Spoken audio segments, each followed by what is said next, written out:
After cleaning these up, they're not bad. I found that they're very malleable, very soft, and I'm going to continue to experiment around with them. I'm not going to throw the baby out with the bathwater on these yet. I don't know if it's really worth it to mess with bullet jackets at all, but I will show you maybe another video on these. They may have to be fluxed with borax or boric acid. Anyway, that concludes today.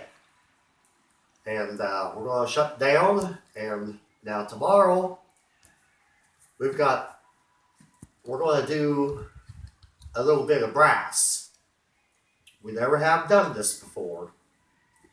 And we've got 21 pounds of this brass.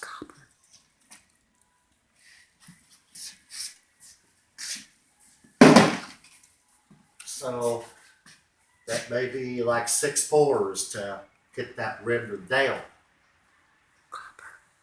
So that's what we're going to be on tomorrow. Have a pleasant day and thank you for watching.